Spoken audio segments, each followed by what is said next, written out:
Hi Spartans, just a little heads up before we get into this week's episode. Some idiot called Aaron was recording the live show in a temporary setup and did not realise that his microphone cable was clacking off the boom arm for the entire recording. I've done my best to reduce it, but it is still there when I'm talking. You will notice it. It's annoying, I apologise, but it's not overwhelming for everything that's going on. I still wanted to put the episode out, but I just wanted everyone to know in advance. I am aware of the noise. I am going to go and hang my head in shame, and for the next recording I'll be triple checking everything. But just a little heads up before you go. But other than that, it was a good live episode. It's nice to get an episode recorded again. We will hopefully be back to a more regular schedule of Evolved shows now that the Halo TV show has wrapped with episode 9. Other than that, please enjoy this live episode.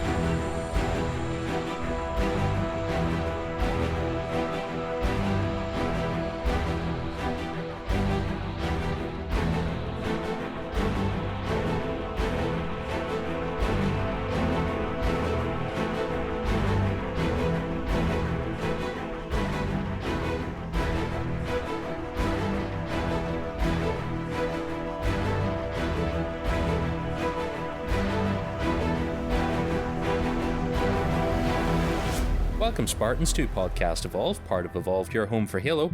Podcast Evolved hosts original lore series and recaps last month's Halo news. Our current lore series is Infinite Impressions.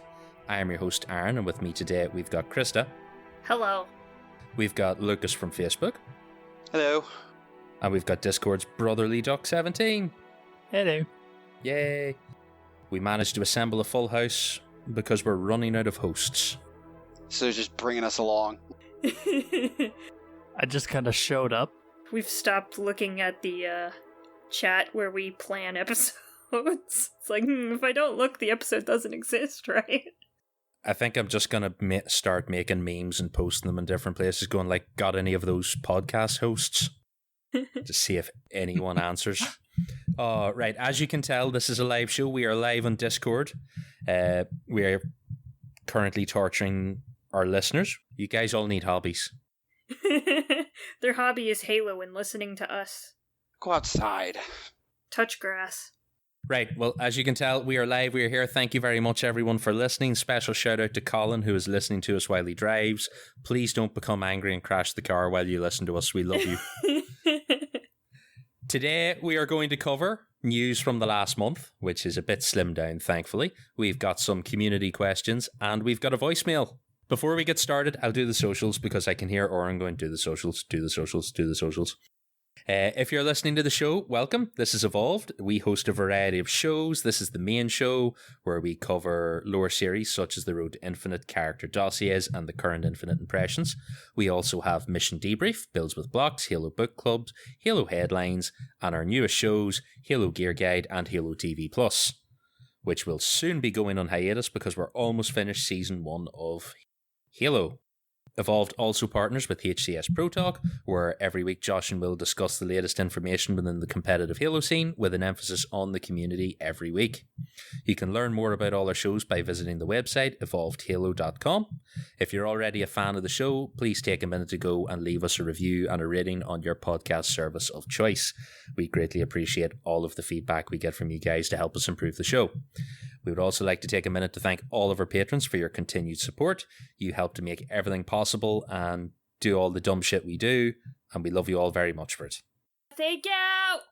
If you're not already subscribed to our Patreon, you can go and sign up today for a variety of exclusive rewards, such as early episodes, unique swag, access to the Podcast Evolved soundtrack, and access to the Patreon-only Discord channel.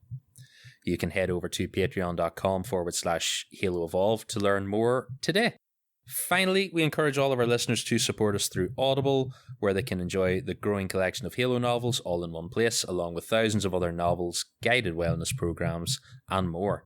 Use the URL audibletrial.com/podcast evolved to learn more and sign up today.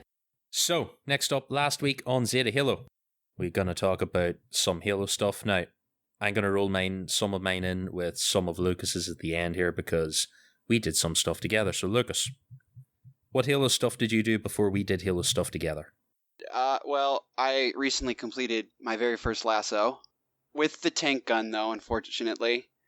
Before I did it right before season 2 started, and I had to cheese it just a little bit. I put a piece of masking tape on my computer screen and put a little dot so I could see where I was shooting. That was a fun time. It's not as hard as some of the other Halo Lasso games because you get unlimited ammo, and like using the tank gun is like cheesing your way through it as well. So other than that, I grind through the battle pass a little bit, and then you and I, Aaron, we played some Halo Infinite this morning. Or earlier today. We did, and that was... it's the last 2 games were all right. Yeah, the first game, we had to come back on attrition, and then we were getting destroyed, and then we're like, okay, let's go play some big team, and that ended up pretty well, so... Yeah, it didn't go too terribly. At least you didn't want to throw your controller or anything like that. You know, that's always good. You did experience mildly angry Aaron, so... It was an event. Yeah, this is why I only do PvP or PvE normally, because I get a little aggressive. Just a tiny bit. Just a tad. Just a little salt. No, that was a lot of salt. A little, yeah, just a wee bit. But anyway, that's enough about me. I just played some Halo with you. That's the only Halo I've done this week. I'm going to call you 17 for short. So, played any Halo? Yeah, I've been continuing my escapades of modding Halo Infinite for the campaign, and that is utter cancer. That good? I've been trying to make rockets lock on. It's been not great, but in that process, I got bored and made the battle rifle shoot 3 plasma grenades at like Mach 16. That sounds utterly terrifying. What's that weapon from Halo Reach that shoots the plasma grenades? Oh, the plasma launcher. Yes. It's like that, but better. Yeah, or the plasma caster from 5. Yes, that too. Can we make a turret shoot plasma grenades? Yes.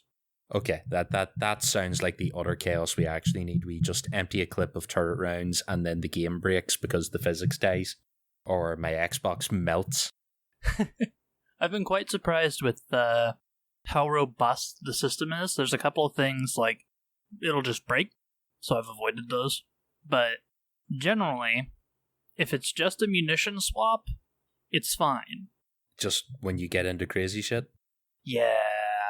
This kind of sounds like everybody who's ever modded like Skyrim. Like, oh, this works and this works, and there's that one thing that just breaks the game and you gotta start back over from the beginning again. Yeah. Aside from that, I tried playing the new season game mode. I am never going to finish it because I get far too pissed off.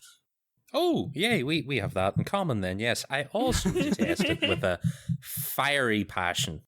I would never in my wildest dream decide I'm going to play anything on my own in multiplayer.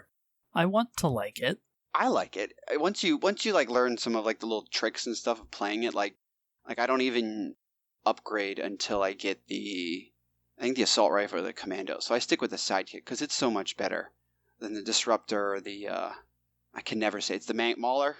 Mangler, damn it. Trust me, I wish it was a Mauler. And then you just kind of skirt on the edges like mid-game and let everybody else kill each other, and then you kind of go in for the kills and the AIs. And no, I had a terribly angry time with it, and trying to land the beatdowns for the challenges was just making me so furious. I got to level 6 on that pass for it, but I just, no, it's done a lot for my blood pressure. None of it's been good. And we were talking about this earlier, like they need to make it so like it's not just, free for all. Like maybe they increase player counts so you can have like 2-player or, trios or something like that.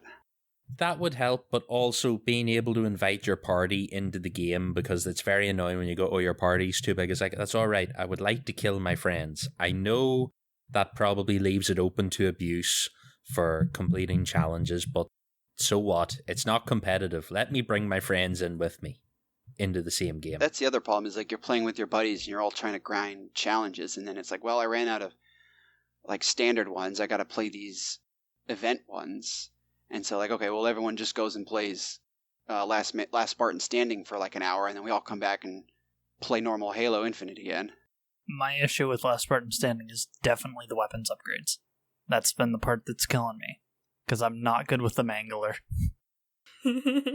It's so good. What do you mean? It was so much better when it was a one-shot beatdown. It feels so nerfed now. Well, they reduced the melee damage on it, so it takes 2 shots and then a beatdown, instead of 1 shot and a beatdown. So it just feels super underpowered. Right. Krysta, did you play any Halo? I've just been playing, like, campaign stuff for Mission Debrief. That's about it. No multiplayer. I need to get on the grind for Season 2, though. Yeah, it's probably for the best. Just chill for a bit. It'll be entirely fine. You've got 6 months. You got plenty of time. Oh, that is the only other Halo thing I actually did, because I'm forgetting it's been a month since we last really recorded a show, as I finished the Season 1 pass, so that was alright. But, enough about that. Let's talk about Halo. As if we haven't talked about any yet. We've got some news to cover. We've already started talking about this, so if there's any more thoughts, we'll go now. But the first thing we had here was there was a lot of information over the last month dropped about the Season 2 stuff, so that was Lone Wolves. I decided to take none of the notes because it's already out and we know what's happening, so we don't really need to go through the preview content. Overall, anyone have any bad thoughts or good thoughts about Season 2, other than what we've talked about already? They removed the tank gun and it makes me... They are bringing that back. Wait, they're bringing it back? Yeah, they had it was an update on, 2 days ago on the 13th, and they're bringing back the tank gun, and they're bringing back some of the jumps that some of the pro players use, like in some of the maps. Oh, okay. We're now going to jump to the last news story, because that's going to cut into this lovely. I will jump to that one now, and then we'll get back to it again. There was a Halo Infinite update post that some jerk on Facebook posted. I don't know who that was. Don't know what that guy was. Well, he posted a link anyway, so I stole it. Hey now. It was a post from Unisec, and there were a few things in it. The couple of things he addresses was, first off, the weapon jamming. He said that after hammering on this, since seeing the first community reports, we've been able to identify the root cause of the issue, and we'll be reverting the recent change to get this into players' hands quicker. We have integrated this into our upcoming update and are eager to get this released as quickly as possible. And then we had the, as Lucas said, the jumps, so map traversal. With overwhelmingly strong feedback from our players, it was clear we made a mistake in removing a number of skill jumps from the game. As a result, we have brought back the following popular jumps. So Live Fire, it's key doors and house panel. Bizarre, it's double doors both sides. Aquarius, it's P-side edges with adjustment. And on Streets, it's pizza. So those jumps are all back again. Okay. And then on the campaign speedrunning side, he said that making its return to campaign with this upcoming update, the tank gun has found its way back into its home above Outpost Tremonius. In regards to some of the other common strategies, many of them are far more complicated, as they are closely intertwined with the work we've been doing in preparation for co-op, but we'll continue to explore our options. I assume that is a vague reference to them taking out the ability to hijack the Pelican. Stuff like that must be tied into the changes they're making. But yes, no, tank gun will be back. Yes! If you busted your ass to acquire the tank gun before the update, haha. Oopsie. I have like 4 saves with the tank gun, so it's fine. Just to be sure. Now you'll not have to panic because you're going to have access to it again. Yeah. Yeah, that's always good. Well, besides the tank gun coming back, I've enjoyed some of Season 2. It's really weird with the XP system with Last Spartan Standing, where like if you leave early, it doesn't like give you the XP right away. And I almost feel like I have to complete, like, I'll go play Team Deathmatch and complete a match, and like that updates the game. And it updates the progression. Like it doesn't really do it right away, so that's really, really wonky. It's not very consistent. Yeah, I had that the last day. I think I finished on like level 3 or 4 of the season pass, and when we signed in today, I had 5 and 6 unlocked and I'd forgotten about it, but it's a slight nuisance that it takes so long. So yeah, I started like if I need like one more kill, I'll just actually, instead of leaving, I'll just let the game play through, and then it'll do the whole, end game cycle, and then it'll give it to me. So I usually do that. Anyone else? Any thoughts on Season 2 before we go on? I haven't looked at it. I'm so prepared. The new maps are pretty good. Oh, are they? Okay, I'll have to actually play some Halo this week. So the arena one, I can't remember what it's called, but it's a very classic Halo feeling to it with the Forerunner structures and... Is that Catalyst, is it? I think it's Catalyst. We played it. We played the one... I think it's Breaker and Catalyst. So Breaker's the shipyard map with the plasma beam in the middle of it. Yeah, that one's all right. It's like a split. Like if you have like a 2-team game mode instead of Last Spartan Standing, that is like obviously the split in the middle. And it gets hard to go over. Like you can't really go over unless you have like a Warthog. Like you can't jump that gap unless you have a Warthog. It's really weird. You can make it with a thruster pack, I found out, but yeah. It seems like a sort of map I would enjoy maybe some big team on, but for Last Spartan Standing, it's a little big and a little open, and I tend to spend a lot of my time just going fuck while someone picks me off from a distance. Sounds about right. Yeah. Yeah, Catalyst I do quite like, though. I like that smaller Forerunner map. Like when we played on that, apart from the fact that I missed the jump for the middle bridge and fell off the map, that was a moment of deep shame. No, we've all done it. I think it disappears sometimes too. Like it doesn't just stay there. Don't try and save my feelings on this. I'm not saving it. I've jumped and landed on. I think it's like gone off underneath me, and it's like, oh well, I'm dying. Oh, fun times. Next up, we have the April community update, Among Flood. So, as you can guess, you know what this is about. This is Flood Firefight mode added to ODST and Master Chief Collection. We did consider going to play some of this before we came on the show tonight, but my Master Chief Collection decided it wanted a 3 gig update, and Lucas's decided it wanted, 74? 70 wanted the full game.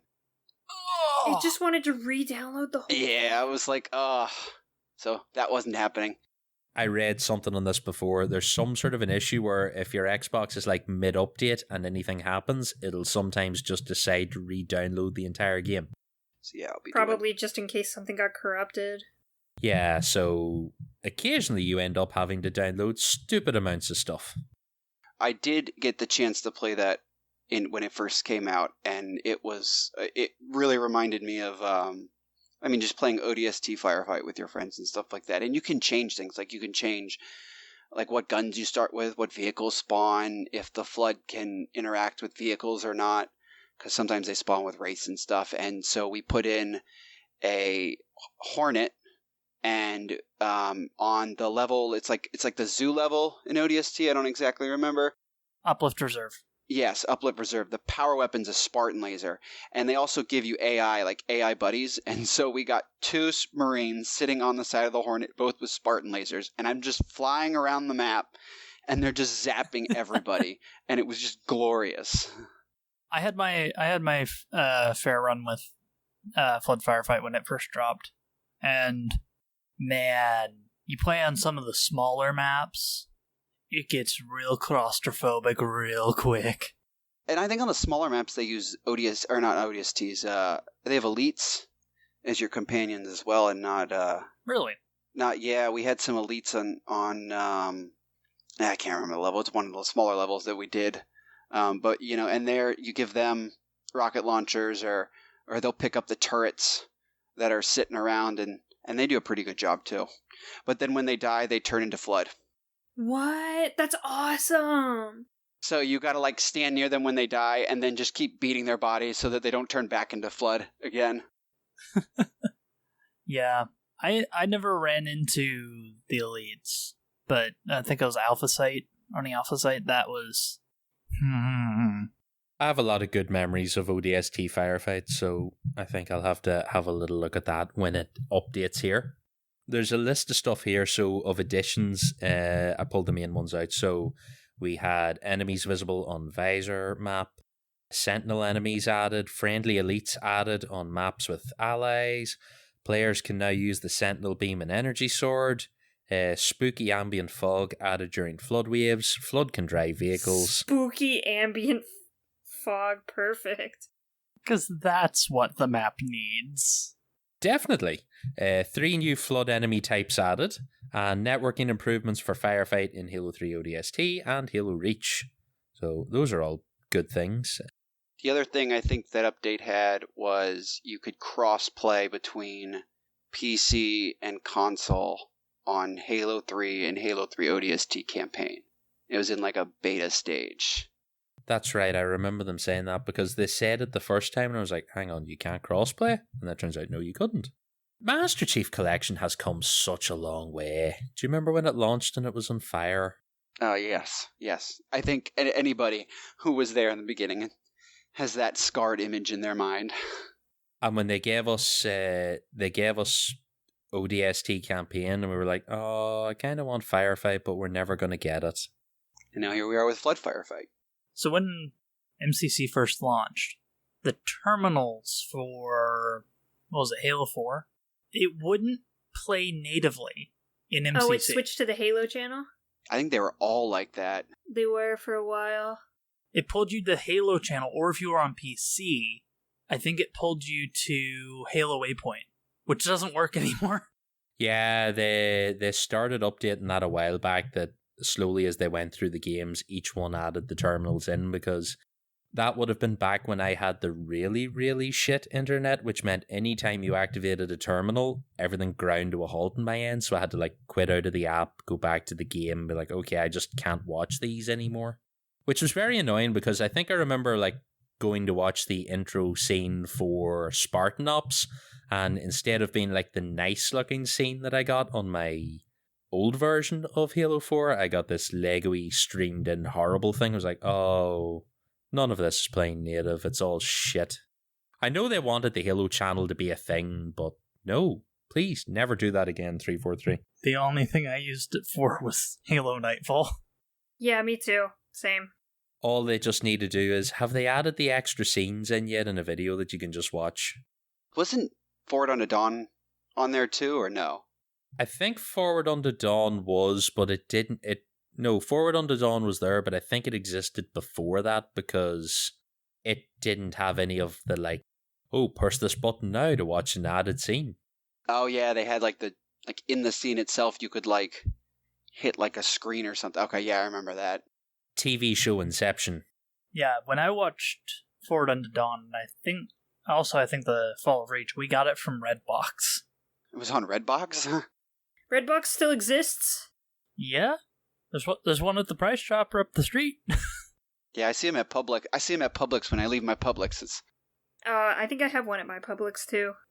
I don't have Publix. I have Walmart and Price Chopper. I'm sorry. I have no idea what any of these brands mean, so I'm just going to continue to sit here and be like, I have Tesco. We don't have Tesco, we have Costco. Yeah, it's not the same. Costco's cooler. Yeah, Costco is cooler. I know what Costco is, which means it's cooler. A lot of kayak there for like $100. No kayaks on sale here in Tesco, that's for sure. Right, before I get more depressed that I live on this side of the sea, let's continue. So we got information on the new maps and modes coming for Season 2, but they're all out now, so that's fine. You can go look at that. The Halo Encyclopedia came out. Did any of you guys get a copy? I did. It's huge. It is massive. I got mine too. That requires me to have money, Aaron. I put it next to my, because I have the encyclopedia for Legend of Zelda. Like I have like 2 of the 3 books, and it's bigger than both of them. It's like 500. It might be more than 500 pages. It is the book you lift if you want to kill a man.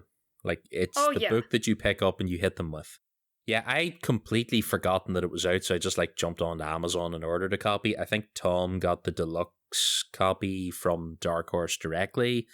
It's nice. I haven't really like sat down with it yet. I was just like, oh, I need this copy now, because I think that's how I missed out on the previous encyclopedia. Was I was sort of like, oh, I'll get round to that someday, and then, you know, they go out of print and then it becomes a whole thing. So I just decided I'd order this one. There's just so much information in it. It's almost like overwhelming. Like, where do you start? Like, want to look through? I think we've been sort of talking about that for like, it's not something you can cover as a book club, but it might be something we can cover as like a little ongoing series. So when things calm down again, I think we'll have a little look at that anyway. I was going to say that the one cool thing in the encyclopedia they actually gave the rookie a name. Oh, did they? Yeah, his name is Jonathan Doherty. So, like, they actually gave him a name and, like, a backstory and stuff like that. And, like, they have a whole section for the whole, whatever their whole ODST is. I'm blanking right now on their call sign. Alpha 9. I was about to say Bravo 9. I don't know why I was close, but I was not. Right, so there's one more Halo book that was announced. This came very from left field, and I did not expect it. A Halo cookbook. Yeah, what? Yeah, so the Halo cookbook will be $39.99. It is being published by Inside Editions. It is written by Victoria Rosintha. It is a hardback. It will be released on the 16th of August, 2022. It is a Halo cookbook. Does it have a Moa burger? It had like a loaded stack burger thing. It just has recipes with like Halo-y names and stuff, but it just looks like a cookbook. We made a few puns about going from Master Chief to Master Chef, and I'm like, just so random. I'm sure it will be a perfectly valid cookbook, just Why? I didn't expect this. No. It kind of came out of nowhere.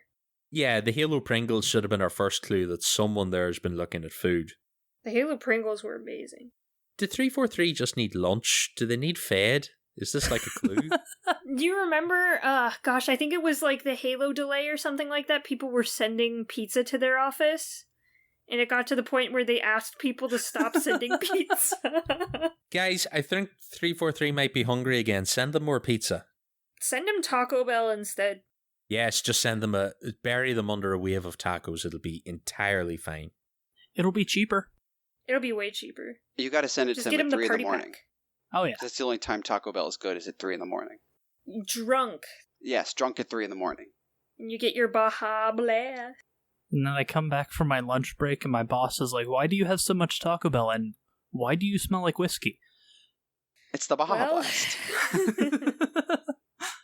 That sounds very like my one of my local pizza places that I don't think I've had them maybe 3 times while I've been sober in my whole life. Anytime I consume alcohol, I end up in that pizza place and I'm just like, pizza. And then I'm just a very happy drunk Aaron. I've got the perfect thing to go along with the Halo cookbook. The podcast evolved places to go when you're drunk as hell. Our restaurant recommendations. If you find yourself in Ireland and you find yourself in my part of Ireland, I will recommend loads of places for you to go. All of them serve alcohol to make your time in Ireland more enjoyable. Sweet. Right, next up in the news we have, I am just mentioning this in passing, you can go and look this post an article up yourself, but I tried to read through it, my eyes glazed over, I lost about 20 minutes of my life, and it all goes over my head completely. So this was to do with, in April, there were Master Chief Collection dedicated server problems, and they have a whole big post up explaining what happened, what went wrong, how they fixed it. If that's the sort of thing that interests you, go knock yourself out. That is not something that I could even fake interest in, so I'm just going to leave it at that. Should I just, go through and make a TDLR? I think I summed it up pretty well here with servers broke, servers fixed, all a bit above Aaron's head. That's the caption for that entire post. That's all I understood from it. And that'll work. They broke something, they figured out how to replicate the problem, they fixed the problem, all good. Everything else was just like, nope, there were graphs in it, there were all sorts of things. I was like, no, this is all too much, thanks very much, cheers lads, bye. The last thing we have in the news, because we jumped about slightly, is a cannon fodder. This is called Lore of the Jungle. Yep, it kicks off with, there is a roundtable discussion with 343 and the authors of the encyclopedia. So it's a 52-minute, it's not actually a video, I think it's a Skype call interview that they've posted up to YouTube, but you can go and give that a listen to. It's interesting. We got lore on the 2 Spartans, 4 lone wolves, so that is Spartan Sigrid Eklund and, guys, any help? How do I pronounce this name? Hugh, maybe? Hugh? Huden? Yeah, I think it's probably Hugden. Sorry, I'm a simple Irishman. I don't see these names very often. Please excuse me. Eklund? Yeah, I get none of those names here. I can do you a good Irish name, no bother, but that's it. We got a discussion of the seasonal story Intel Hub on Waypoint, which provides a little extra lore for the seasonal story for Halo Infinite. I think the little bit of lore I saw in it was like a brief text exchange between two people. Nothing much. But it's there. It's a little bit extra. We got some lore details on the map Breaker, and then we got some lore on the Entrenched Fracture universe. Does anyone fancy reading it? I'll go through it. I'll read it. I'll give it a shot. The Entrenched Fracture is a world scored by super science, aether bombs, and alchemy-enhanced soldiers. Though its lands are ruined, the United Nations Security Confederation fights on in blind obedience to orders from long-dead generals. Their sworn foes, the Zealots of the Covenant, survive only as hordes of rad poison mutants bickering over the remnants of their once proud civilization. Survival on the front lines requires Eagle Strike energized plate, a marvel of war smithing that protects against both radiation and Covenant plasmatron weaponry. Is this Fallout? That's what I was thinking. It's Fallout, but in space. It sounds like a mix between Fallout and like Warhammer 40k with like the obedience and the United Nations Security Confederation or whatever. And the long dead generals. This is interesting. I like these little insights into weird alternate realities. Some of that armor is very cool. It's definitely very Wolfenstein-esque, and I'm not sure I'm supposed to find the space Nazi armor cool, but it kind of is. I'm sorry. That helmet, though, man. It's just, ooh, so good. It is. It's such nice stuff. I can't wait until they tie this into the Destiny Fracture universe and we get some crazy shit. So that has to happen someday, right? I want a Spartan with a trench coat. But you can get that in the TV show. There's a Spartan in a trench coat. There is, but I can't play him yet. Yeah, I could see stuff like that coming. Oh, we have to be very careful what we mention about the TV show because Krysta's not caught up and we're not going to spoil her. Yeah. The trench coat was in the trailer. We're good. This isn't going to spoil it, but they did have they gave away a bunch of free like emblems and like keychain things from the Halo TV show the other day. Yes, they did. If you signed in on the day in question, you got them. So I didn't put them in the news because the time you'd hear about it, you were long past your chance to get them. Okay, we also got a Q&A with Dan Kosic. That sounds right? Yeah, we'll go with it. He is the narrative experience director, and he was brought in to discuss the poetry of Halo Infinite. I hear you going, poetry? Halo Infinite? What the fuck? Anyone that's been listening to us for a while will know there are certain poems and stories and things that have like a long background influence on Halo. I am currently blanking on the name of the one about Cortana and Roland and the sword. I can't think of the name right now, but we all know the one I'm talking about. Now, most of the interviews about the poetry and stuff, and that's slightly wasted on me, but I pulled out a couple of little parts here that I thought were actually interesting. So, one of these we're talking about some of the audio recording stuff and the Cortana stuff, and it said here that they were all recorded with binaural microphones. This meant that it was recorded on a soundstage while we shot the mocap. A binaural microphone looks like a human head. The human head became a proxy for the player. The audio team then used an array of microphones to capture Jen Taylor as she circled this head, with her body moving in and out of the microphone inputs to create this whirling ghostly effect that we used and overlapped to create the feeling of whispers, with the intent of that feeling that Cortana is almost like a phantom limb for the chief. This setup basically is they put two microphones in the mannequin head where the human ears are, and then if someone moves around the microphones and talks, when you then listen to that with a headset on, it sounds like they're there behind you, and that's how they create that effect. And this does sound very cool. I noticed that because I got a pretty nice set of headphones. I noticed that when I was playing the campaign, I'm like, oh, I move my head, the sounds move. Yeah, anytime you get to listen to something like that's really cool. The first time I'd ever heard anyone talk about it was actually Major Nelson, of all people.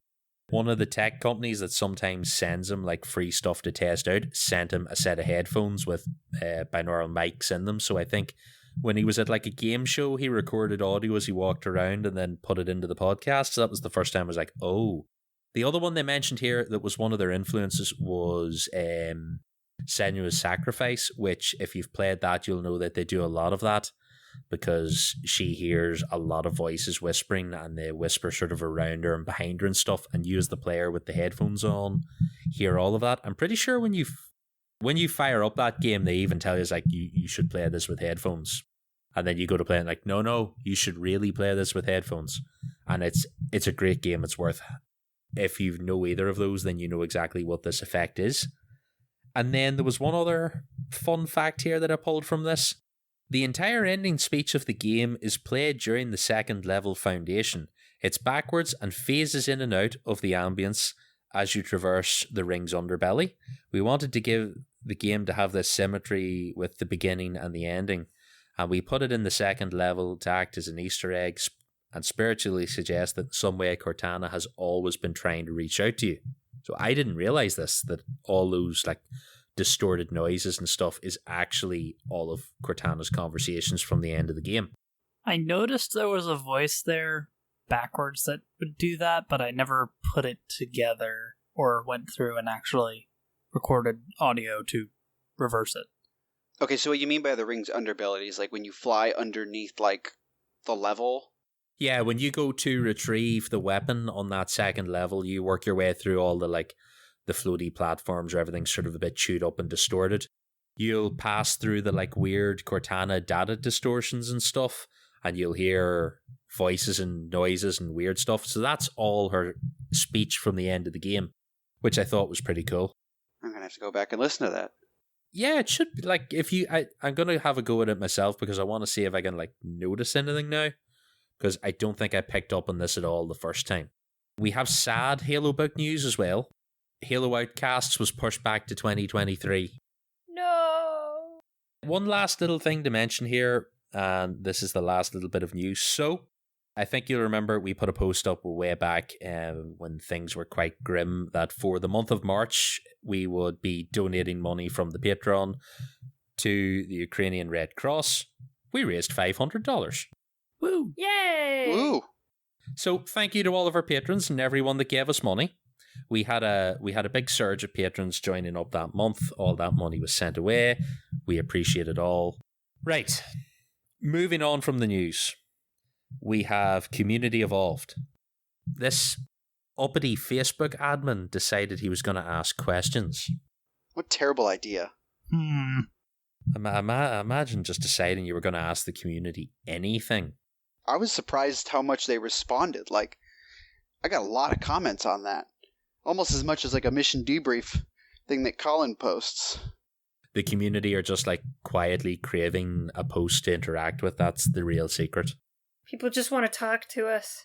Right, so the way we have worked this out is I will ask the question and then we are going to take it in turns to read the responses. There are a lot of them, so if we don't discuss them all in in-depth detail, also an awful lot of people had the same answer, so I'm afraid most of you aren't going to get any discussion past the first one.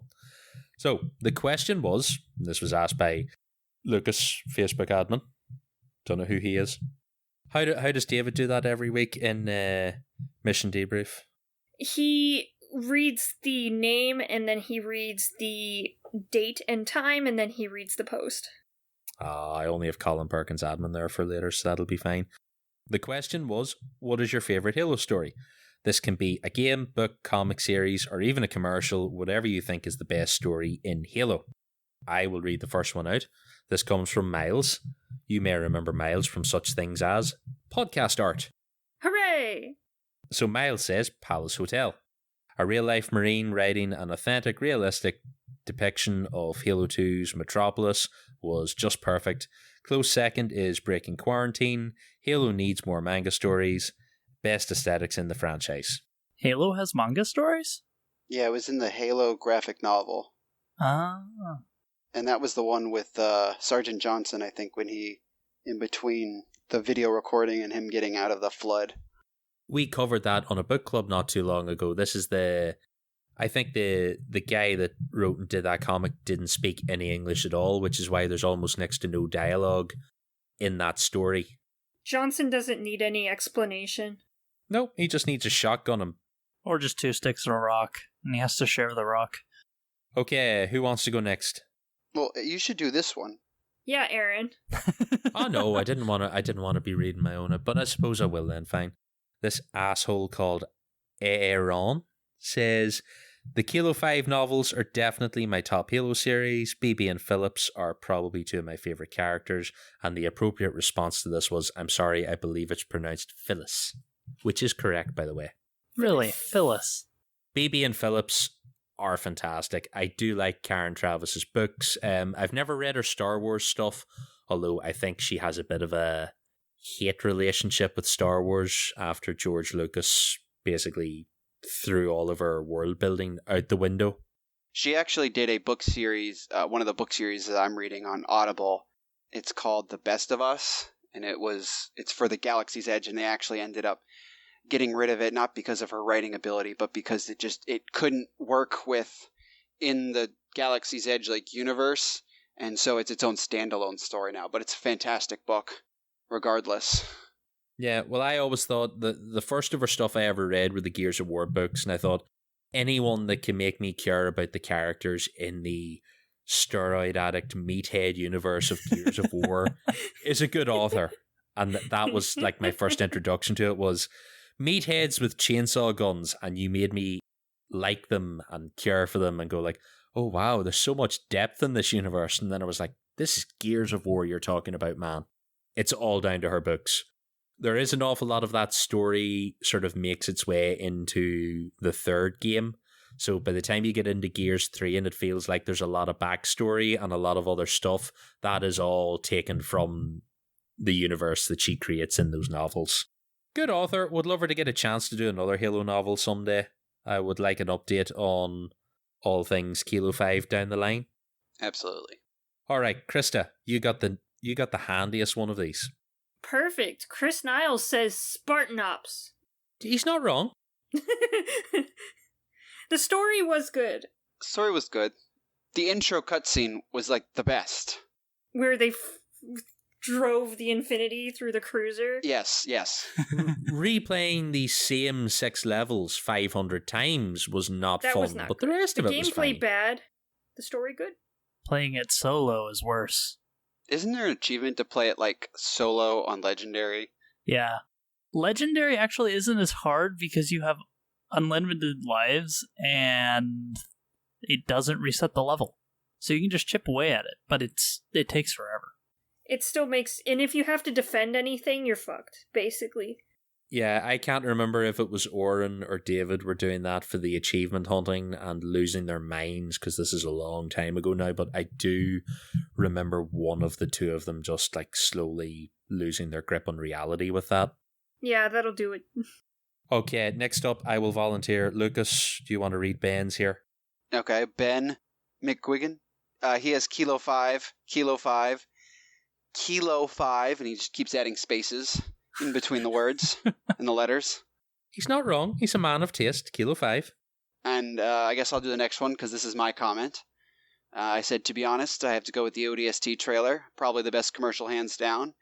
And it's what absolutely sold me on the ODST being my favorite organization in the Halo series. This is the trailer with the live action one where the guy goes through the training. He drops down, they get into the huge fight, and he almost gets killed by a brute before a banshee comes and flies into him. And yeah, it's a very good trailer. It's fantastic music. I think they're speaking Hungarian. If you like the song from that trailer and you were you can't get that anywhere, it's on the soundtrack to the King Arthur movie, because the guy that made that movie wanted to have a commercial version of that song available because you couldn't get it anywhere. That's amazing. That is amazing. Guess I'll take Dickie. Dickie Keys says, Cole Protocol. It had literally everything.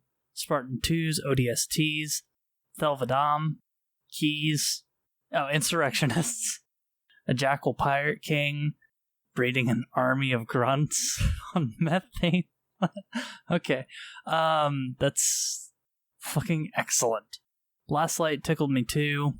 Murder Mystery, Explored the Smoothers, kind of fuck Lopez? Yeah. They got a thing going on. I knew it. Bailey, did you just roll off the sofa? I think my dog just fell asleep and rolled off the sofa. Would someone like to take the next one while I go and release this dog outside? Yeah, I'll take it. It's DeSudo. He said Ghosts of Onyx, Tom and Lucy, and Operation Torpedo, and then Kurt. Love that book. It's the most well-worn of all my novels. Yeah, Ghost of Onyx is a good one. I will go with this next one then, and we will reset the roll. Kevin Cummins says, tough one, but it's either got to be the Cold Protocol or the whole book of Halo Evolutions for me. Just some incredible stories there. Halo Evolutions is pretty good. I would pick Cold Protocol out of the two of those personally. Is it Evolutions that has the Mona Lisa in it? Yes, that is Evolutions. Okay. Which is like the best horror thing ever written. Yes.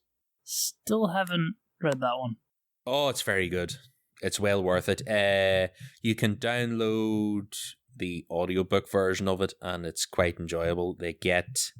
Cortana does the short story, what is it? Human Weakness. They get Jen Taylor to voice that Cortana story, and they get Steve Downes, I think he does one. Is Palace Hotel the Master Chief story? Is that the one where I think Steve Downes narrates that one? I think so. I don't remember. It could be right. I think Frank O'Connor might do the... Oh, what's the one with the Marine that dies on the ship? Because that's a Frank O'Connor story. I know it's one where they blow up the ship. Yeah, he has cancer. I can't think of it off the top of my head, because a few of those are made into animated shorts as well. Is it Heart of Mytholodian or something? Heart of Midlothian, that's it, yes. Right. Krista, do you want to go a look? Sure. Luke Edwards says, I haven't read all the books, maybe 10 of them so far. You're doing good. The Fall of Reach still tops it for me. I've read it at least 3 times. So good. You should also read the comic and the animated series. And soon to be probably the live action series, because it's going to do it too, because Reach must fall over and over and over. And over and over again, yeah. I'll take Colin. Shoot. So much to choose from. I'll go with the resurrection of 343 Guilty Sparks. That took place across multiple novels. I'm so glad that they brought him back into the universe. Good choice, Colin. I appreciate you. Yeah, it was definitely, I think, an unexpected revival. Because that's something the Halo series needed. The most annoying character revived. How dare you? Go to jail. You just wait until they bring Johnson back from the dead. Robo Johnson. Wait, they did that? They did, yeah, in Halo Wars 2. Wait, what? Yeah, Halo Wars 2 had additional content. It wasn't canon. But they brought back Johnson as was he a leader? Ah, okay. He's a multiplayer leader and an enhanced mech unit. It's kind of cool. I love the idea of Robo Johnson. Robo Johnson. He knows what the ladies like. Hydraulics. Right. Lucas, do you want to take this next one? I guess I'll go with George Arazo, the Forerunner trilogy. I enjoyed the sci-fi opera vibe. It was a breath of fresh air from the military shooter kind of book. Yes, I agree. Yeah, the Forerunner trilogy is fantastic. Looks like it was the next comment Dave's as well. He said the Forerunner saga. Yeah. Yeah, agreed. The second novel is the hardest to get through if you're not expecting it or used to it, but it's worth sticking with. Oh yeah, 100%. Absolutely worth it. If you're going to do it, listen to the audiobook of the second novel, because I won't spoil it if you don't know, although of how you've listened to this podcast for this long and haven't heard me talk about it, I don't know, but it's fucking fantastic. That's all I'm saying. Right, I'll read this next one. This is Bradley. I'm going to go with Milkwick because that sounds entirely right. And I hope so. I apologize. He's a Kilo 5 trilogy gets my vote as well. The political intrigue, Parangoski, Hood, Saren, Halsey, Naomi dynamic, the arrest of Halsey, great plots, smart writing, etc., etc. Krysta, do you want to take Manny's? I would love to take Manny's. He says I had to put Halo Contact Harvest as my number one. Johnson is a badass, but his fuck-up costs people lives. And the way Joseph writes how the whole UEG system works is so plausible. Outer Worlds feed inner, and the Covenant story brings it all to a very entertaining read. It also has a sex scene that I really enjoyed. That's the real reason Manny likes it. I think the audiobook has 2 voices. I think, is Jen Taylor in that one too for the audiobook? She's the AI. Yeah, she's the AI. She does all of Sif's stuff, and then the other narrator does the rest of it. It's quite good as well. Sif and Mac, right? Is that what it was? Yeah, Sif and Mac, that's who it is. It's well worth a listen to. I was listening to that at work for the first time, and I didn't know about the sex scene. And I'm just sitting there, trying not to blush. And I'm just sitting there, I'm like, I hope no one can hear this. You sick pervert. That's all I'm saying. At work of any place. Gosh. I didn't know. I swear. Disgraceful. Lucas, do you want to take the next one? Amado? Jose. I'll always have a soft spot for the Fall of Reach novel. I first read the book in 2004 in college, and it was my first real exposure to the lore.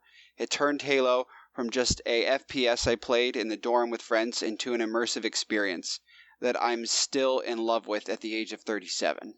Yeah, Fall of Reach was good. It's everyone's starting point, really. Yeah, I think that's the one I started with, because I looked at the order and went with that, and then Flood. Yeah, and then you're like, oh my. Kyle, stop punching the drywall, please. Kyle DeFredo says, Ghosts of Onyx. I love the ending. Don't you know? Spartans never die. Yeah, except they all do. No, they don't. They live forever. George is dead, Colin. We all know one that's dead. George. I'm going to delete all of you from this podcast. I'm just telling you now. I will read the last Facebook comment. So this is from Jonathan Nance. This is big fan of the Kilo 5 story arc, especially Immortal Dictata. I love the inner workings of Oni and Saren's rise to replace Parangoski. I would love more of the politics and secret stuff from the books, especially post-Covenant War. Agreed. Another Kilo 5 book. So with Saren, I feel she was way different in the books than when she was in Spartan Ops, and she was telling them to kill... Right, that's her in Spartan Ops when she orders him to kill Halsey. Like, I feel like she's a completely different, like, character. It's a few years later, so I think she's hardened up a bit by then. She's been Sin Connie for a while. That makes sense.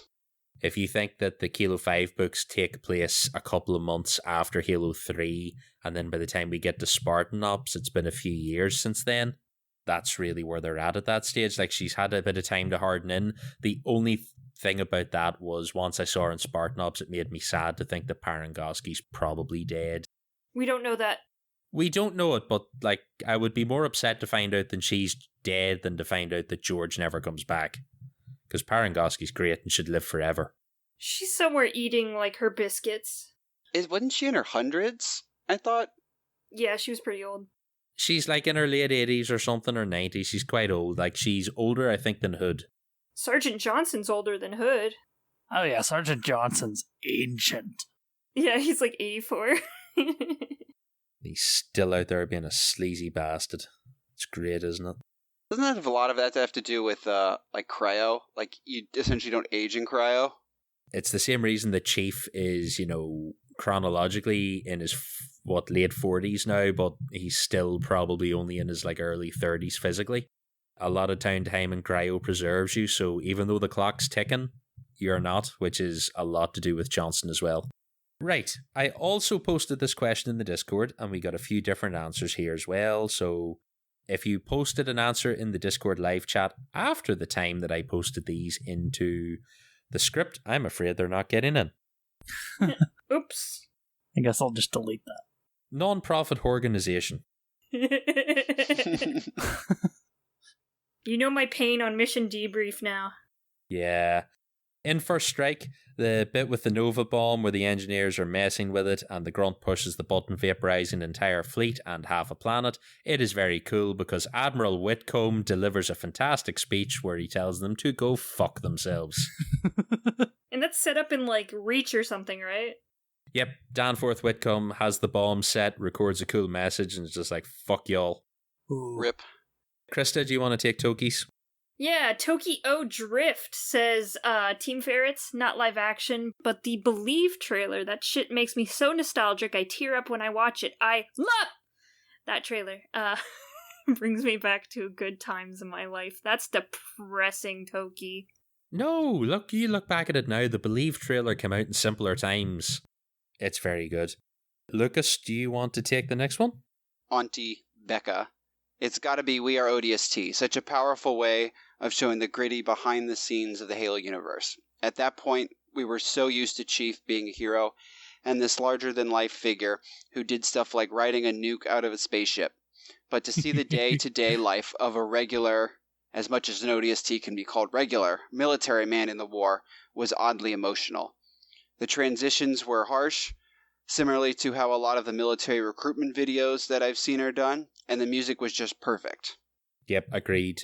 We Are ODST is fantastic. Right, next up. Matt, regret. Nothing beats Halo intro chant spinning up. It's the soundtrack of my life at this point. So the menu song for the original Halo Combat Evolved. The Celtic singing. Yeah, to be fair, that can like burn its way into your soul a little bit. But we like that. But that's why we in this podcast. We like that stuff. I want it to incinerate my soul. Right. I will take this next one because DeSudo likes it when I say things to him. DeSudo says, Ghosts of Onyx, my all-time favourite book, Kurt051, Die, Didn't You Know Spartans Never Die, feels. Lots of feels when it comes to Kurt. Yeah. I almost cried at work. So you've almost cried at work, and now you've been embarrassed at work too. Maybe you should stop reading these audiobooks at work. Halo books at work are dangerous. Also, don't listen to the one on Onyx, Legacy of Onyx, because that starts with an intense scene with a family on the run in a car from the Covenant. Oh yes, that one. Oh yeah. I was driving home from work one morning, speeding, because I was listening to this book and going, fuck, and then looked down at the car and went, oh, I'm going too fast for this road. Slow down. So don't do that either. Halo Dare 117 says, I just started replaying Halo with the Master Chief Collection, and I'm currently stuck between Halo Reach and Halo 3. In Reach, there are a few levels that were fun, like flying in space, just to get that makeshift bomb on the supercarrier. My only question to that game is, couldn't Noble 6 be saved? Couldn't someone stay back with the Pelican just to make sure Noble 6 survives, and then take them to the Pillar of Autumn after they caught up with them? And what happened to June? Oh, I can tell you what happened to June. You need to read some of the books. Is that graphic? Which one is it? It's one of the short novellas that he stars in.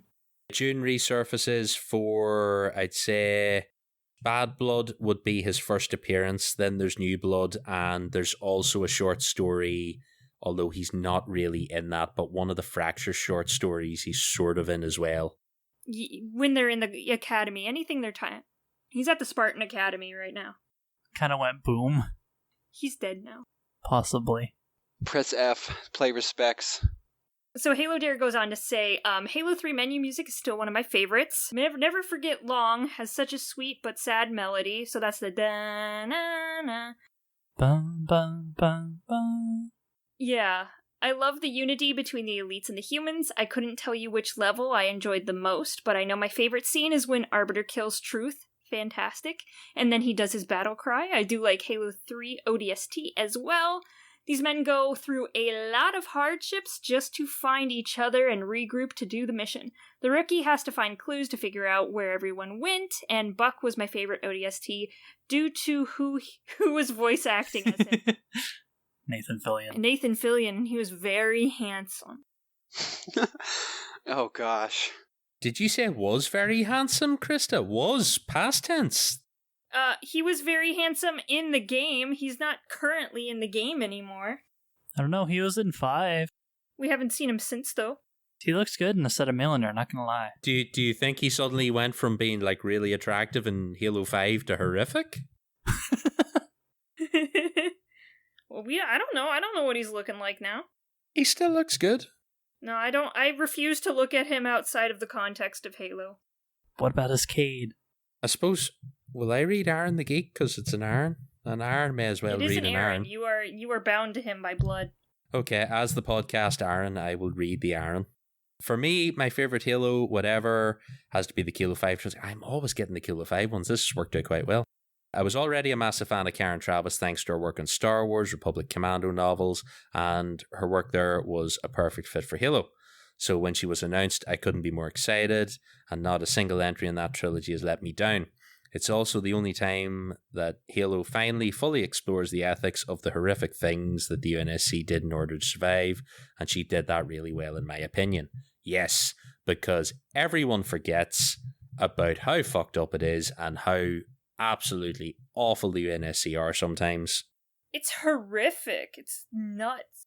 Every time you guys celebrate Independence Day, I change the group profile picture to the same one of what's the painting? The crossing the Delaware? Isn't that red versus blue in there? Is it?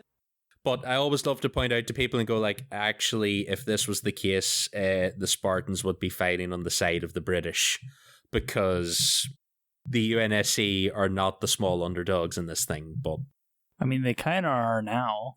Yeah, that's true, but we can't let them forget their horrible past. And also, the third book opens with one of the most horrific sections of a Halo novel, which is Naomi's kidnapping. Yes. Yeah. Horrible. From the perspective of the father. It's tense and stressful, and you're just like, God, we know what happened to your child. It's a great read, though. Holy shit, it's so interesting. Yes, I do think they are some of the best novels in Halo, next to the Forerunner trilogy. I couldn't choose between them. Right, who wants to do Pesky Bird? I will do Pesky Bird. This is John Halo punching an old person after killing their bodyguards. I really don't know where this is referencing. It's Halo 2. It's beating... Oh, okay, beating the Prophet. Yes, okay. Good job, John Halo. I was almost thinking it's like something in the TV show that I missed, and then, okay, that makes a lot more sense now. No, I always like to describe it to people as it's when the big green boy beats a pensioner to death in a mobility scooter. Those mobility scooters are dangerous. Here in the US, they go up to like 20 miles an hour. It's crazy. The Prophets was armed. Like, that's really dangerous. You imagine going to the shopping centre and like... You go for your groceries and some 70-year-old like vaporizes you because you're in their way. 70-year-old's destroying all of the self-checkouts because they can't figure it out. I'm just picturing one of those scooters, but it's got like a mounted machine gun on it, and the people are just rolling down the street and hosing people down to get in their way. Like it's got an M249 on it. Just Right, we've got one more Discord reply here. Who's going to go with that? I can get it. Diamonics. The live-action trailer for Halo 3 ODST, we've heard this one before, the Halo 3 ODST, with the singing at the end. Used to have it downloaded on my 360 and would watch it every now and again. Number 2 is the ending of Ghost of Onyx with Kurt. Everybody likes Kurt. See, but Kurt's a fantastic character. Yeah, you have to like him. And the ODST trailer is... I'd say probably the best live action trailer, with the Reach trailer coming in second. Ooh, yes. Yeah. The Halo 4 augmentation trailers were quite good as well. Or was it Reach that had the augmentation? That's Reach. That's Carter's trailer. That's about the time they were in their stride with live action trailers. Like, they were just so good. Yeah, on the lower end of the live action trailers. The Halo 5 ones weren't bad. I quite enjoyed them. Yeah, the ones with the Infinity where it's like going through the portal into Requiem and the crew are like screaming and there's explosions and all, they're very good. Oh, for Halo 4, yeah. Halo 5 with the Chief versus Locke was interesting, but it was one of the things that made Halo 5 kind of disappointing because it was so misleading to what the actual story was. No, Hunt the Truth was fantastic, and then you got the game and you're just like, oh yeah, this is not what I signed up for. Whatever happened to that reporter? He's still in his glass box. He's still locked in there. Wait, wasn't he at the Secure Oni facility that got bombarded and destroyed in Halo 5? Or before Halo 5? No, he was in Midnight Facility, which is in an asteroid belt. So he's still, in theory, in Midnight Facility.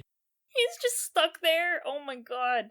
Yeah, they touch on it briefly for season 2 of Hunt the Truth, where they go there and you hear him, he's gone mad, and then there's a piece of like show art that used to come out with every one of those episodes, and it's just bloody lines down the inside of this frosted glass where he's beating his hands raw against the cell wall. It's just like, oh no. Yeah, it was such a tragic story. Oh, right. So on that depressing note, let's move on to our voicemail. Yay, Halo. Let's try and salvage some of this. So we got one voicemail this week. If you're listening to the show, you're going to get the voicemail now. This is KJ. I discovered you guys' podcast. I think that it's a great listen. I love every show, especially the Mission Debriefed episodes. I love you, Krysta. Tom, your accent is adorable. And I just want to say about the Halo TV show that for what it is, it's phenomenal. A lot of people give it a lot of flack, a lot of the diehard fans, but I think for what they're trying to do to drive story with the show for a wider audience and to cater to the hardcore Halo fan, I just really, really think what they're doing is fantastic. And Pablo Schreiber, I love you as Master Chief. All the naysayers can go somewhere. Thanks, guys. All right, KJ, thank you very much for the voicemail. We appreciate everyone leaving us a voicemail. You too can get played on the show if you leave us a voicemail, unless it's horrific. But like the bar to getting your voicemail featured is pretty low. Don't do a hate crime in our voicemail. That's all I'm asking you, please. I love you too, KJ. Halo TV show, right. Without talking too much about spoilers, in case you're not caught up, because Krysta's not entirely caught up either. Do we think they've been doing all right or not? I was a little annoyed at the whole virginity card being revoked, but it does make sense to how some of the other things are set up, particularly involving the augmentations. I think the memes are hilarious. The memes are hilarious. Other than that, I feel like that's they shouldn't have put that scene there, but other than that, it's been okay. It's been okay. It's had its ups and downs. I'm not the hugest fan of Kwan's story. Yeah. I feel it's just kind of like a filler. We talked about that on the last show. That could have been condensed down into a few less episodes. It would have been fine if it was shorter. My favorite character is probably Kai. Kai is fantastic. Her arc she's just been like, I don't know, I feel like she's been more of a star than John has in some aspects of the show, and I've really grown to like her as a character. So I'm interested to see what happens at the end of the season. I wish we could get more character development from the other two Spartans, Vanek and Liz. I wish we could get more character development from them, because right now you could replace them with a brick wall, and not much would change. I think since season 2 is coming up, they're kind of holding that in the wings. I think that has to do with the pellet thingy. Yeah. And so I'm trying not to spoil too much for Krysta's sake. I don't know how far she's gotten in the... Not very far. I can dip if you guys wanna... No, we'll keep it vague, because just in case anyone's listening, we don't want to get too far into it. If you would like to leave us a voicemail, the voicemail number is 205-386-5833. And you can leave us a voicemail and we will play it on the next live show. If you have any thoughts on the Halo TV series as a whole, we're going to be doing like a season 1 in review episode with Oren. He's going to have a couple of guests on to talk about it. So if you wanted to leave a voicemail for that, you can. I'm sure Oren will be thrilled that I'm giving him extra work to edit that into the show, but he'll love it. For me, I'd say the TV show's been like a 7 out of 10. That's probably a good number. Yeah, some things I'm like, could have done without it, but it probably makes sense. I get it. It's a TV thing. There have been some things I really like no specific spoilers, but there was a recent fight scene in an episode. Yes, that was good. Genuinely had me thrilled and hyped, which was quite good. There's been stuff I like, and I think Pablo Schreier does a pretty good Master Chief. I like every action scene. Every action scene they've done has been done very well. Pablo Schreider's in the suit acting is phenomenal. His facial expressions are on point as well for when he, spoilers, takes the helmet off. It's covered in enough memes by now. But just the subtle tilt of the head, or just kind of how he holds himself in the armor portrays so much when he's in it. Yeah, I think he does a pretty good job with it. I think at the minute, it'll depend on how the last episode goes. I'll not hold my breath and see what happens next week, but I, at the minute, would give it like a solid 7 out of 10. So I'm looking forward to seeing this next episode and then see where we go for Series 2. We have a little Evolved Digest. I'm going to speed through this because this has been quite a long episode and we still haven't even got to the HCS Pro Talk, guys. So I will power through this and then we're going to jump ship. First up, we have Podcast Evolved. We have Infinite Impressions. These are topics and opinions related to the ongoing support for Halo Infinite. The last episode we put out was the Season 2 preview. The next episode we are due to put out is Memory Agent. This one has been delayed for a while because we've essentially run out of podcast hosts. Too many shows, not enough bodies. Mission Debrief. It's a deep dive into every Halo Games campaign mission by mission. The last episode that went out was The Sequence, and the next episode will be Nexus. Builds with Blocks is centered around the micro-action figures and the brick-based construction sets of the Halo universe. The last video episode was the Domain interview. The last review was the Halo Infinite Wave 4 blind bags reveal, including a buildable Sentinel. The next video will be Rick Ackberger's interview. He manages the relationship with Mega Constructs for 343, or the 2022 Mega Constructs figure guide. So one of those. Halo TV Plus, which is the commentary and analysis episodes for every episode of the Halo TV show. We got the last one was the commentary and analysis for episode 8. And then by the time this comes out, you will hopefully have the analysis and commentary for episode 9. And then, like I said, we're going to do an end of season review episode. I'm hoping to get on that. I think Tom is as well. So we'll see how that goes. Halo Book Club. Now, this is their discussion on the extended lore and media in the Halo universe. At the minute, that is on hold. The original note said it was supposed to come back in April. Spoilers, it did not come back in April. So we will see how we get on with May. It may come back then. We have to figure out what's happening there. 343 needs to stop delaying their books. Yeah, we need to stop delaying books and we need to give us a little more time to do stuff. So that'll keep us going for a bit. We also have HCS Pro Talk. Josh and Will discuss the latest information within the competitive Halo scene. Map Legends was a series we were doing, but Oren is currently buried under a whole load of stuff, so I don't think we've had one for a little bit. And then we had the Inside the Halo Championship series for the month of April. And we're going to roll the clip now. Hello, Podcast Evolved audience, and welcome to Inside HCS, your monthly recap of all things Halo esports, presented by us, none other than HCS Pro Talk, your weekly Halo esports podcast. For this segment, we're recapping the HCS news and competition from the month of April. But before we get into the recap, Will, as always, let's begin with a little introduction to what exactly is the HCS. The HCS, or Halo Championship Series, is the umbrella in which all Halo competition lives under. The 21-22 HCS season is in full swing, and for a complete breakdown of the timeline for official events around the world, please see the HCS 2021-2022 season reveal article over at Halo Waypoint. If you want an easier-to-digest blog, outlining everything about the 21-22 HCS season, Maddie Rums of Noob Combo has published one over at noobcombo.com.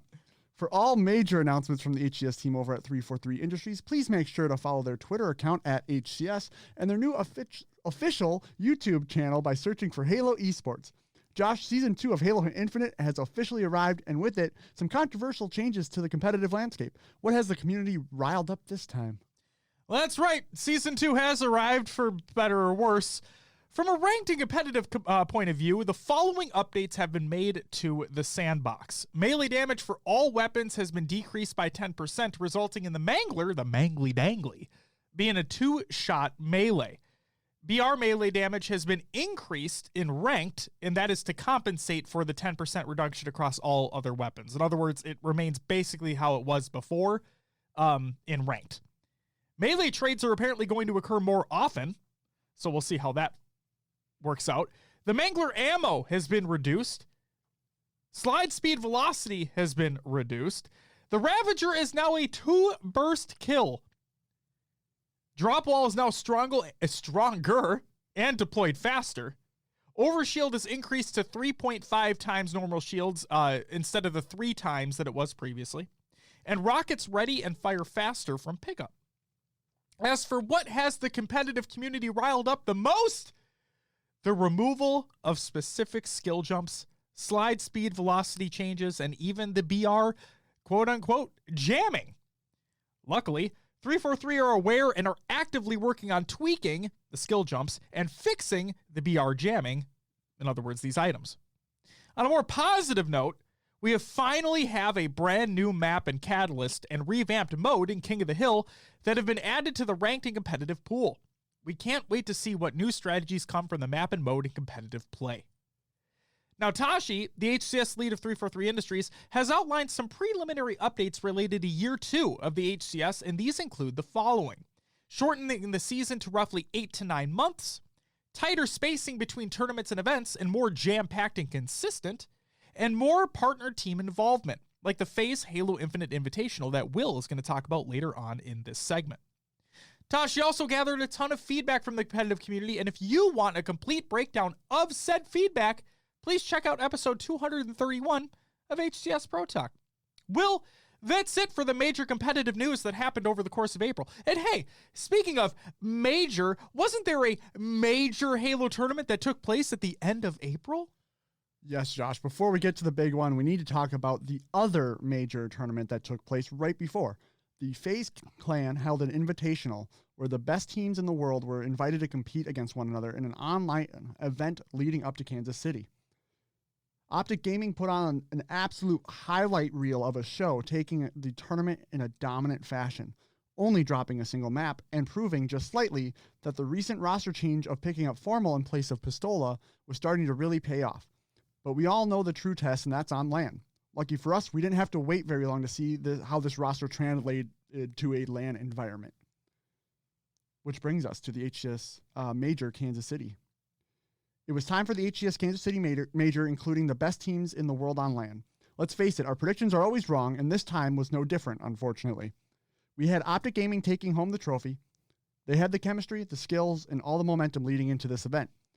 But you know who else had something to prove? The multiple World Time Championship winning roster in Sentinels. While Sentinels had a couple close series during the event, they basically wiped the floor with the rest of the competition, proving that they should never be doubted and still belong at the top. And Optic, they collapsed, plain and simple. The next major LAN event isn't until September with Orlando, and then Worlds right around the corner in October. There is still plenty of time for not only Optic Gaming, but other rosters to really own their skills before these next major LAN events. We just hope to see some more variation and some more competition at the top. If you want a full recap of the event along with some fun stories, please check out our episode 233 of HCS Pro Talk. We've had an eventful month to say the least. Josh, what do we have to look forward to in the next month of May? Europa Halo has teamed with DreamHack to provide some amazing incentives for those competing within the spring series of tournaments throughout the month of May, including 3 team passes to DreamHack Valencia, the next European HCS Super. Don't miss the action every Saturday during the month of May over at twitch.tv/Europa Halo. And with the conclusion of the HCS Kansas City Major, so has Split 1 of this HCS season. As a result, the pro players are on a break for the majority of the month of May, with Open and Pro Series competition heating back up at the end of the month. Speaking of which, starting on Sunday, May 29th, Split 2 of the HCS season officially kicks off with the return of the Open and Pro Series events. With the addition of Catalyst and King of the Hill, teams will be coming up with brand new strategies and will have to become even more well-rounded in terms of map and mode combinations. You are not going to want to miss it. And thank you for joining us on this edition of Inside HCS for April. If you're interested in finding out more about these tournaments or anything else in the competitive Halo space, please check out HCS Pro Talk on all the socials, YouTube, Twitch, and anywhere you happen to find your podcasts. Podcast Evolve crew, take it away.